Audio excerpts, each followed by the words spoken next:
अस्सलाम वालेकुम everyone, welcome to my channel physics first year chapter number 2। और हमारा आज का टॉपिक है स्केलर और डॉट प्रोडक्ट। स्केलर प्रोडक्ट क्या होता है? If the product of two vectors is a scalar quantity then this product is called scalar product. दो वेक्टर्स के दरमियान इसको हम डॉट के साइन से रिप्रेजेंट करते हैं, इसलिए हम इसे डॉट प्रोडक्ट भी कहते हैं। जब भी दो वेक्टर्स के दरमियान डॉट साइन हो तो इसका मतलब ये होता है कि इसकी दूसरी साइड पे, इक्वल की दूसरी साइड पे कोई स्केलर क्वांटिटी होगी। यहाँ पे हमने दो वेक्टर्स लिए हैं, वेक्टर ए और वेक्टर बी, और थीटा इनके दरमियान कोई एंगल है। और दो वेक्टर्स के दरमियान हम जब भी एंगल देखते हैं तो हम उनकी टेल्स को जोड़ के देखते हैं। मैथमेटिकली हम इसको इस तरह से लिख सकते हैं, A dot B is equal to A B cos theta, where theta is the angle between two vectors A and B. क्या है? A is the magnitude of vector A, B is the magnitude of vector B, और theta जो है वो angle है। अब यहाँ पे कॉस क्यों आया, टेन या साइन क्यों नहीं आया, अब हम ये देखेंगे। तो इसी फिगर को हमने दोबारा से ड्रा किया। अब हमने वेक्टर बी से परपेंडिकुलर ड्रा किया वेक्टर ए पे। अब अगर हम इस ट्रायंगल को देखते हैं तो ये हमारे पास बेस बन रही है, ये परपेंडिकुलर है और ये जो है ये हाइपोटेन्यूस है।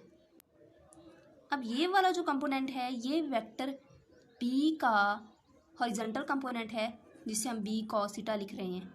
या हम कह सकते हैं कि ये वेक्टर बी का प्रोजेक्शन है अलोंग वेक्टर ए। हम जानते हैं कॉस थीटा इक्वल होता है बेस ओवर हाइपोटेन्यूस के। B cos theta is the projection of vector B along vector A, और B cos theta is the magnitude of vector B on vector A. A dot B equal होता है ए B cos theta के। यहाँ हम इसको इस तरह से लिख सकते हैं, ए इंटू बी कॉस थीटा। ए यहाँ पे मैग्नीट्यूड है वेक्टर ए का, जबकि बी जो है यहाँ पे B cos theta is the projection of vector B along vector A. Projection of vector B is B cos theta. हम इसको कह सकते हैं magnitude of vector B on vector A. अभी हमने देखा ए डॉट बी इक्वल होता है ए बी कॉस थीटा के। अभी हम देखते हैं बी डॉट ए किसके इक्वल होता है। B dot A is equal to B cos theta. Similarly हमने ये फिगर ड्रा की। वेक्टर ए से हमने परपेंडिकुलर ड्रा किया वेक्टर बी के अलोंग। अब ये ए कॉस थीटा यहाँ पे projection of vector A along vector B. यहाँ पे ये हमारे पास परपेंडिकुलर है, ये बेस है और ये हाइपोटेन्यूस बन रहा है। तो बिल्कुल वैसे ही वो यूज़ करेंगे हम। A cos theta is equal to base over hypotenuse.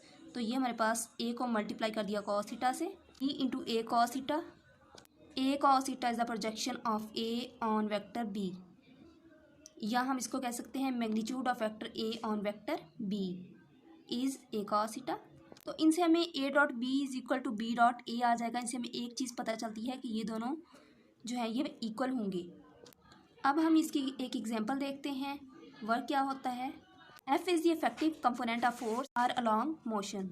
F से हमने, ये फोर्स है और ये डिस्प्लेसमेंट है। एफ से हमने परपेंडिकुलर ड्रा किया, ये वेक्टर जो एंगल थीटा है इन दोनों के दरमियान एंगल है। F cos theta is the projection of force along motion. So ये प्रूव करता है कि ये दो वेक्टर्स हैं जिनका प्रोडक्ट जो है वर्क है और वो एक स्केलर क्वांटिटी है।